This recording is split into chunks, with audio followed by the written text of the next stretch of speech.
Sir, விருச்சிக ராசிக்காரருக்கு இந்த வருஷம் குரு பயிற்சி பலன்கள் எப்படி இருக்கும்?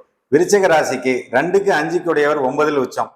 இவர்களுக்கு பாத்தீங்கன்னா விவசாயம் மிகவும் சிறப்பா இருக்கும். அவங்களோட போர் போடுறது, கிணறு வெட்டுறது, இந்த மாதிரி விஷயங்கள்லாம் இந்த வருஷத்துல அவங்களுக்கு மிகவும் சிறப்பான பலன். சிறப்பா இருக்கும். விவசாயம் மிகவும் சிறப்பா இருக்கும். அது போல 9ஆம் அதிபதியில் உச்சமாகும் போது இவர்கள் ஆன்மீக பயணம், இது சம்பந்தமான விஷயம், யாத்திரைகள், இதெல்லாம் அவங்க சிறப்பா இருக்கும். இந்த வருட பலன்கள் சூப்பரா இருக்கும்.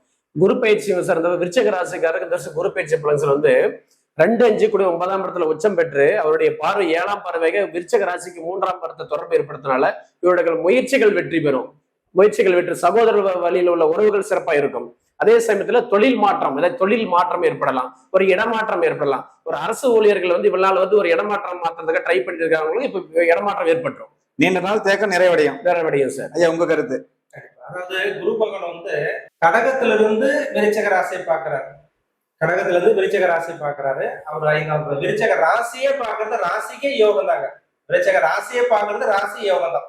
ஏன்னா விருச்சிக ராசிக்காரர்களும் சென்ற வருஷத்துல வலி வேதனை அனுபவிச்சிருப்பாங்க. ஏன்னா விருச்சிக ராசி பள்ளம், ஐயா சொன்ன மாதிரி அது நீர் ராசி. அப்ப விவசாயம் சார்ந்த முயற்சி செய்யறவங்களுக்கு மிகப்பெரிய ஒரு மகசூல் கிடைக்கிறதுக்கான ஒரு வாய்ப்பு இருக்கும். விவசாயம் சார்ந்து செய்யறவங்களுக்கு ஐயா சொன்ன மாதிரி விருச்சிக ராசியில பிறந்தவங்க, அரசு வேலையில் இருக்கிறவங்க பல்வேறு விதத்துல இடமாற்றத்தை பத்தி சிந்திச்சிருப்பாங்க, இல்ல முயற்சி பண்ணியிருப்பாங்க. ஆனா அவங்களுக்கு அது கிடைக்காம இருக்கும். ஆனா இந்த முறை அது குரு பார்த்து அவங்களுக்கு அந்த ஒரு இடமாற்றத்துக்குண்டான சூழ்நிலை உருவாகும். ரைட்டு. அதுக்கப்புறம் பாத்தீங்கன்னா குருனுடைய பார்வை ராசிக்கு 5ஆம் இடத்தை பாக்குறாரு. ராசிக்கு 5ஆம் இடம்ன்றது பூர்வீக சொத்து, வெள்ளங்கம், இது போன்ற வகையில் இருக்கிறவங்களுக்கு இந்த வெள்ளங்க நிவர்த்தி ஆகுங்க. குழந்தை பேர் இல்லாதவங்க குழந்தை கிடைக்கும். கண்டிப்பா குழந்தை பாக்கியம் கண்டிப்பா கிடைக்கும். ஏன்னா அது குரு வீடுன்றதுனால கண்டிப்பா குரு தன்னுடைய பார்வையை தன்னுடைய வீட்டே பாக்குறாரு. மிகப்பெரிய இது ஒரு அதிசயம். திருமணம் ஆகி ஒரு 8 வருஷம் 10 வருஷம் குழந்தை இல்லாத இருக்கிறவங்களுக்கு இந்த வருஷம் டெஸ்ட் பேபி மூலமா சக்சஸ் ஆயிடும்.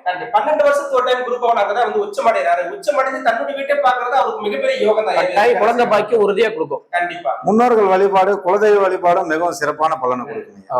விருச்சிக ராசிக்காரர்கள் பொதுவா பாத்தீங்கன்னா அது சமுத்திரம், அதாவது பஞ்சபூதத்துல சமுத்திரத்தை குறிக்கிறதுனால ராமேஸ்வரம் போயிட்டு வந்தீங்கன்னா உங்களுடைய பூர்வ ஜென்ம கர்ம வினை விலகும். அப்படி ராமேஸ்வரம் போயிட்டு திதி கொடுக்கறதோ இல்ல ஜல ஹோமம் பண்றதோ நல்ல ஒரு அபிப்பிராயம் அவங்களுக்கு நிவர்த்தி கொடுக்கும். ராமேஸ்வரம் போயிட்டு கண்டிப்பா ஒரு தானம் பண்ணுங்க, அன்னதானம் பண்ணுங்க, இல்ல ஏதோ ஒரு வகையில ஆடை தானம் பண்ணுங்க.